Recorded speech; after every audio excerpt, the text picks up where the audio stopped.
and welcome for newcomers.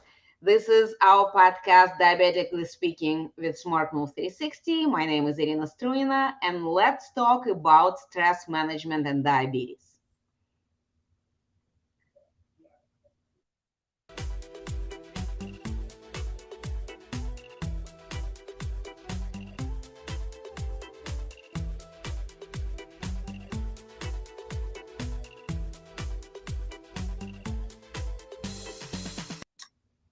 Hello, this is Irina Struina, and I finally have Andrea with me. She is my friend. She is the person who I know already for 3 years, and we're talking and we're meeting, and she was mentoring me, and she finally was available to join us on the podcast.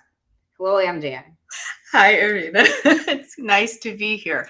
Congratulations on your podcast. I am delighted that it finally clicked. And actually, I'm delighted to just be back on social media. I've been away for a minute. So All thank you right. for poking the bear and putting me in online here again. Good. So. Good. I am glad you are here. I'm glad you are in a good spirits because the topic we're going to talk today about is stress management.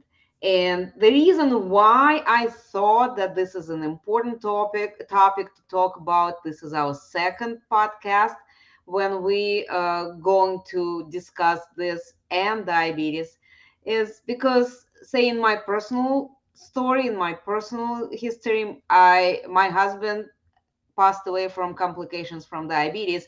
Mhm. And I think that the main trigger, the main reason why for him the course of this disease went this way was because he was under a lot of stress and it just was not getting easier. And unfortunately, whatever he did didn't work out the way how we were hoping for. So, Mhm. stress management, extremely important.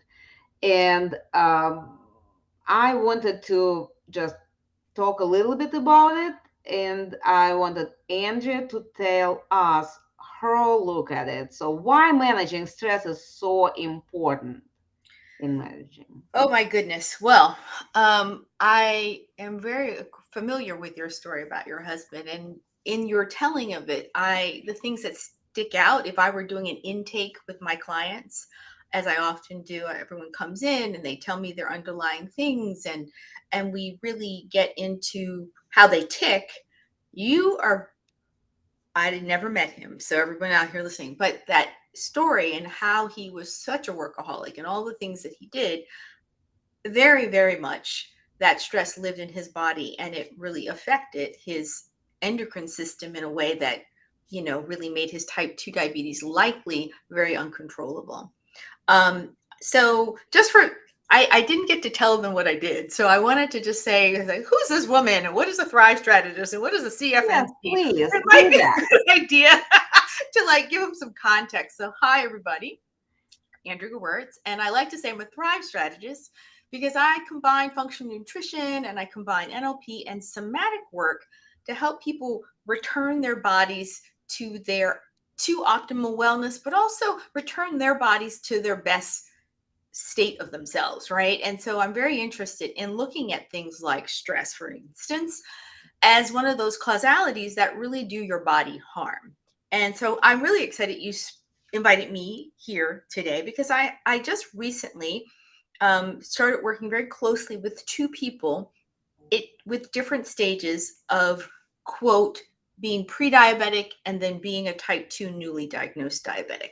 And so now I have a little bit more firsthand interaction with that community. I mean, I've been to school and I certainly know what the books say and all the good things about how you should approach somebody whose body is going through this period of distress, no pun intended. And it's been an eye opener on a whole lot of levels in terms of how do you manage stress in a body that's been afflicted with diabetes. I don't like to say you have diabetes. I think you fall into a diabetic state. You're in treatment for diabetes, unless, of course, my father was a type 1 diabetic. His pancreas just stopped. So he was insulin dependent. Um, that means my family has this tendency, right? Like, so it's been in my mind, like talking about diabetes ever since I was a kid. Oh, your father was a type 1 diabetic. Like, I know, relax. Um, but in the conversation about stress, even then, my family talked, about diabetes. Even then, was this conversation about stress and how do we deal with this natural phenomena in our bodies when we have, let's say, dysregulated blood sugar. And so I think you have to start with, what is stress? I think a lot of people don't even get what stress is and the different forms of it. And if they do have a picture of it, it is typically negative. So I wanted to come here today and talk to people managing diabetes for them to understand that when we say stress management, we're not saying, oh, every day's got to be you sitting on a beach, with some kind of beverage with an umbrella in it to de stress. We're not saying that at all, because stress is something that your body experiences when there's either physical danger or there's emotional upset or there's like a interruption in your behavior. There's behavioral stress because you've got to react some kind of way. And there's, last but not least, there's emotional stress that can encompass the physical and the behavioral part too. So stress is this big behemoth thing, but it's really a change of state where your body goes onto alert and it has to deal with the present situation immediately. Like, so you raise your cortisol, you express adrenaline, and then you respond. And that adrenaline gives you superhuman power sometimes, and it gives you the ability to get out of danger and move. But this is a very physiological state of your central nervous system. And I don't think we equate stress to the nervous system enough. And this is why I went into that somatic work, for people to understand the stress lives in your body. And you must, everyone listening, learn how to let it go through your body and not stay in the body. If there's anything you leave with today, I want you to understand that stress happens. There's acute stress, and this is what we're talking about right now, where you have to press on the brakes, you have to grab your kid out of traffic. When you become superhuman and you do something remarkable, and then there's the time right after where the adrenaline needs to go away and your body needs to return to a calm, peaceful state. It hopefully usually is in, right? We call that the parasympathetic state, whereas the get the kid out of the way or put the brakes on the car, avert the accident, is the sympathetic state of your central nervous system. Now, unfortunately, once we have had that acute trauma, because we've all been it, we've stopped really suddenly in the car or something like that, then our body's like, sometimes it shakes, does all kinds of things, and it needs to. So don't stop the shaking. Don't squelch the desire for the body to kick that adrenaline off. Move, do something, get rid of it. That's a normal part of a healthy stress response. You must do this, or else the stress tries to find someplace else to go, and invariably it settles somewhere in the body, cricking your neck. I don't know, like get gimpy. You'll have some physiological manifestation of stuck stress. And so it's very important to have a proper stress response. Like that thing happens, and take a minute, breathe, cry, get it out, like get the wiggles out. You see little kids do it, animals in the wild do it. Somehow, as adults, we don't necessarily process that well. And that can lead into stress that gets stuck or chronic stress. And so it's really important to understand that this chronic stress is this negative stress that everyone's always talking about. And it has lots of manifestations. And so I'm sure just the stress of knowing that you had this diagnosis of diabetes incites a kind of stress in you. It's this never ending, and it can create this loop in your brain. And I firsthand experience with these two new clients of mine that is counter to healing, right? It's super counter to healing because the body is now like continually either expressing a little cortisol and or adrenaline, and it has no place to go. And over time, that repetition, the constant little drip, drip, drip, drip gives burnout, is a feeling people express. A lot of anxiety. That anxiety can, for long periods of time, mute into depression. Irritability, of course, everyone knows that when you're in, like, you get irritable, you get really tired. You have this sense of fatigue where you're like, oh God, I'm so tired. I can't rest. I never feel like I get enough sleep. Your immune system is weakened through all of those things I just mentioned. You might start getting weird pains and aches that you think, why won't they go away? Again, the stress is lodged in the body, right? And then you can, and especially women, if you have this chronic stress, you can also, and then your hormones are changing, because this is another one of my areas of deep interest. You'll have problems with your memory and concentration, all of which will make you think you're crazy. So the loop will continue and you will deepen this heightened or extended stay period with stress. So when you're in this state of stress and your cortisol is always cranking, or your adrenaline's always cranking, it is hard to regulate blood sugar. Let's get back to what that hormone does. That hormone stops every other hormone from working right. Okay, let's just understand there's a hormone hierarchy. I tell all my clients this. And in that hormone hierarchy, there is the happy hormone, hopefully at the top, oxytocin, dopamine, woohoo. And then right under that, there's cortisol. And the only thing that really fixes the cortisol is the happy hormones, the oxytocin, the dopamine, right? So you want to figure out ways to get back to those. But here we get stuck with the adrenaline on, the cortisol pumping, and all the hormones that are underneath of it, namely your insulin producing, your production, gets either turned on, i.e., the type 2 diabetes becomes particularly ingrained because the blood sugar doesn't know what to do. And then after that, your sex hormones get all out of whack. So you can see if you leave that cortisol on all the time, the body is just in a state of distress. So I lay that all out because I really want people to understand that, and especially busy women or busy parents in general, when you say, I'm so stressed out and I don't know how to relax, the first question is, what will it take for me to relax? You must ask yourself this. What can I do to feel good? Aside from eating something that does not serve you. Because that usually, for that dopamine hit, many of us reach for sugar, or many of us reach for caffeine. Many of us reach for that hit of like, oh, this makes me feel so great in the moment. And then your blood sugar goes off the charts, and then you feel lousy because then it goes plummeting down into the toilet.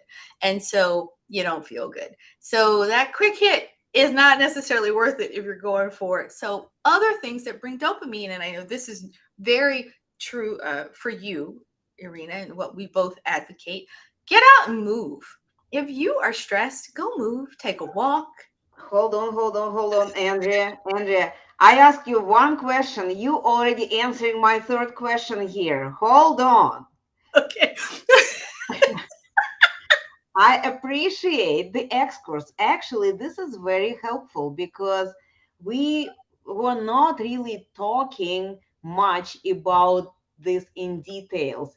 Usually, when we have this discussion on the expo, we have very little time. And when we have discussion on this podcast, we have so many, we go so broad that again don't get to this. So this is a great information that you provided to our listeners. I appreciate it, and I hope this will help people in our community, Diabetes 101 for beginners, to realize that the stress, the emotions they experience is not bad and it's not unusual. This is what all of us are going through all the time, right? Right. The matter is, and I think one thing that I definitely know that I learned from our Facebook group is that we have a lot of people there. We have over 100,000 people there. And when you realize that you are not the only one, there is at least one more person who went through it, it helps you to kind of like, "Whew, I'm not the only one." Yep. And it helps also to reduce the stress as well, right? Exactly. And one more thing that I was actually, you started about it, what people do when they're stressed, right? when people, as you just mentioned and just explained to us, that when people are stressed, the uh, insulin is being pumped up, the body produces extra glucose, reduces to sugar, so we are all ready to fight or run or do something very extreme. Right. And if at that moment people decide and retrieve to, I need a cake, I need the ice cream, I need this frappuccino, they put even more sugar on top of what body already produced and released, and that is definitely not helping. I think this is all together, we took 15 minutes to answer this question, why managing stress is so important in managing diabetes. Mm. Let Andrea, just to let you know, we have like 10 minutes to Okay. answer two more questions. Okay. Okay. Good to know. So the next one, and I think you already started talking Mm. about it. How can taking control of your stress helps you to manage diabetes in a more effective way? I Mhm. mean, there is more components than just managing the stress, Yeah. but knowing how to manage the stress helps to be more effective in controlling our blood sugars and Yeah. managing our condition. Well, I think it's important that everyone listening understand that that initial diagnosis or wherever you are on that track, if you remember the day you got the news, or and usually that's a day that invokes some kind of fear in Yeah. everyone who receives the diagnosis. And I know that that diagnosis prompted the two people that work with me to work with me. That sealed the deal. They're like, I gotta get over it. And I was like, breathe, calm down.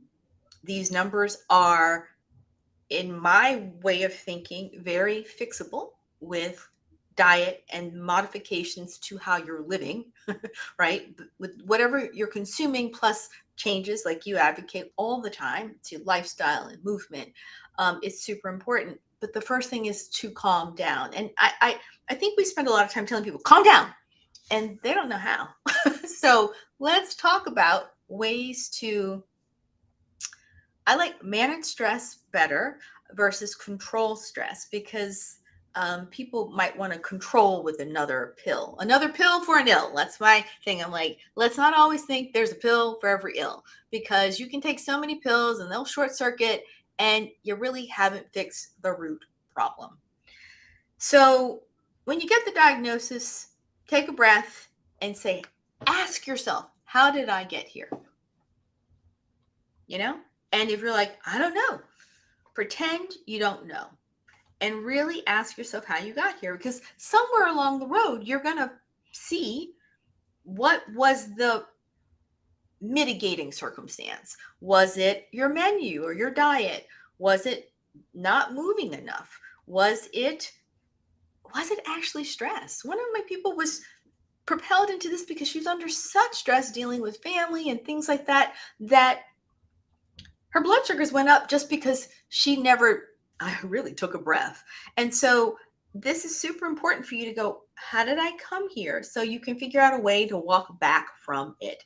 And so you must exhibit some self-compassion and some self-curiosity. These are the first two things you must ask yourself so that you can figure out your path, because your path might need to include rest, sleep.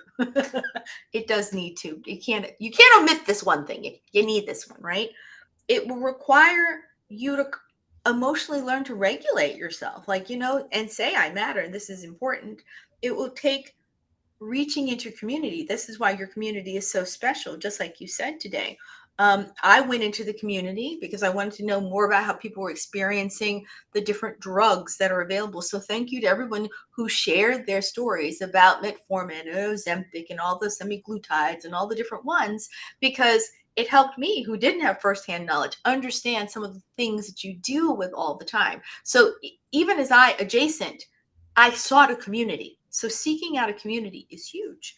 And then making a commitment to reverse the thing will that got you there in the first place. I think that is super important. So that question about, how do we, take control, I want you to take a breath and exhibit some compassion and curiosity about what got you in that situation, and seek the help of others to help you unpack and release the blood sugar and the insulin so you can get back to a more normal way of living. Definitely. And something that I like to remind people, because we sometimes tend to overlook it. And what I read so often in our group, people saying, I got diagnosed yesterday, or I got diagnosed last week. I don't know what to do. I'm afraid to eat. And I am always, if I have a chance, trying to say, yes, you got diagnosed yesterday or a week ago, but this diagnosis almost never comes overnight. So basically, what happened, you already lived with this diagnosis for a while, and yesterday you got informed about it. Yesterday you learned that you have it. So you ate up till yesterday, and you are still can see your limbs are all attached, and you can move, and everything is working for you. So let's start here, and we could move forward. So people are stressing out about these kind of things, and I would like everyone to remember that this stress that you are putting on yourself with your own hands is not helping. Nope. It really slows you down and paralyzes you. Instead of changing this, you need to eat. We all need to eat. We need energy, right? We need to move. Don't be afraid of all this. So, Andrea, one tip. We need one tip to help improve stress management, because we have very little time left. One tip. Geez. Uh, I mean, I gave a tip before, like the I first. know. That's why I said you answered in first answer all three questions. So Well, I you can mean, repeat it. You I, can repeat it. I mean, I'm going to go back to the second answer, the second question, where I said you really need to exercise some self curiosity and some compassion about the situation that comes off of what you just said about panicking will make the numbers worse. So you can actually, if you have a CGM or if you prick your finger, either which way, both are very instructive. You need to get tools. I mean, you need to get Hmm. tools so you Hmm. can actually, I mean, that could be the one tip out of the curiosity. And then what are my numbers and how do I really work on these numbers? I think I'm going to expand on the curiosity about the actions to take, because I think there is the meat of what is necessary when you are confronted with this diagnosis is, you know, okay, I'm here. What do I do? Do I get tools? Yes, you get tools because you must learn to manage your blood sugar. So, tools is that part of that curiosity. You get support. You're in this group. So, good on you. Google it. It's searchable. I find everything I ever wanted to, plus some, by just asking a question in the search bar. And all 100,000 of us have contributed something. And you're going to see and be understanding that it's not one thing like diabetes is, what do you call it? It's not a spectrum, but it's on a spectrum. It has these numbers. So your numbers aren't going to be like your neighbor's numbers. So get over the comparison and really understand that you need your specific set of tools, you need your menu, you need your movement schedule, and you need your sleep schedule. So the curiosity about those four things right there is enough to keep you busy in a proactive way to get better. And there's just somebody who wrote in, it said there's a morning process. And I would love for them to explain what they mean by the morning process. I can Because, explain that. I can explain that. We have 5 minutes. okay, good. Um, Mourning, people are mourning the life that they used to. They used to eat certain things. They used to certain way of looking at the whatever is going on, but mainly it is um, the the food that they loved. Unfortunately, in most cases, that food brought them to this diagnosis. And also, they understand that they have to make changes. They have to make changes in their routine, daily routine, how you approach the different activities. And that's mourning the comfort that they experienced before the diagnosis. Maybe they didn't know that they had this comfort, but now they know, and that is something that you have to go over. I think that's a really lovely way for a person like me to understand that. So thank you, Irina. And thank you for the person that brought that to my attention. Um, it gives me a lot to think about in my own coaching practice, right? I definitely needed to hear that today. So Yes. thank you both.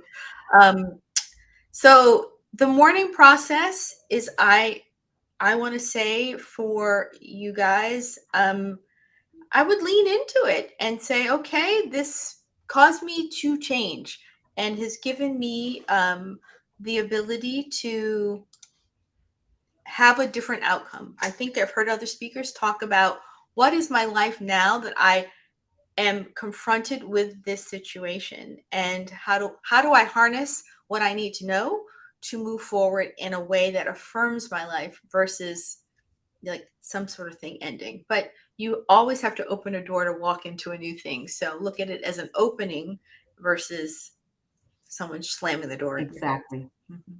Absolutely. This is, I think, the best idea for us when we have to make changes. Let's look what is ahead of us when we make those changes, rather than what we will be missing if we make those changes. Andrea, we really have 2.5 minutes Okay. left. I have a question for you that is outside of this discussion. How we can connect with you if someone wants to continue this conversation with you, they want to reach out, see what your practice is about. What is the way to connect with you?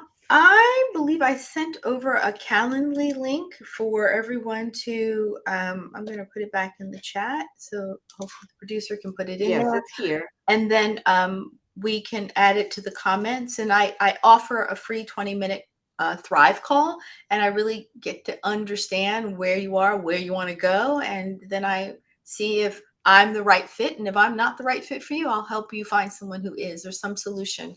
I think this is a pivotal moment in your life to figure out a new way of being. So I would love to be able to point you in the right direction, whatever the outcome. So Excellent. Thank you. Thank you, Andrea. Uh, by the way, Andrea is the member of our community, so you could look her I'm up here. in the Right. community and connect to her through the Facebook as well, right? Yes, of course, of course. I If we're in Facebook and you just ping me, put my name on it, I'll see it. Now, am I really good about DMs? Are better than being tagged because there's just so much I sometimes okay. don't. All right. All right. Well, if you have problems, connect with me. I will connect you with her. I know the way to She get knows how to to find Andrea. me. She has the back. Yes. And I wanted to remind everyone that we have every other Wednesday at 7 p.m. Eastern Time. We have support group meetings where our members come to visit and share their wins, ask questions. Our experts come to us to those meetings as well to answer those questions and all look for solutions all together. So that's one thing I wanted to remind. I also wanted to say that this podcast comes every Thursday at 4 p.m. Eastern Time, and we are inviting you to share this. If you didn't have chance to look at it live, you could always go to our Diabetically Speaking with Smart Move 360 Spotify channel and see what you missed there. And I also wanted to say thank you to our sponsors who made this possible, this whole podcast story: Mink Life Motivation, On Balance Entertainment, and Life Based Solution. This is the end of our conversation. Andrea, thank you very much Thank you for having me. for joining us, and we will see you next week.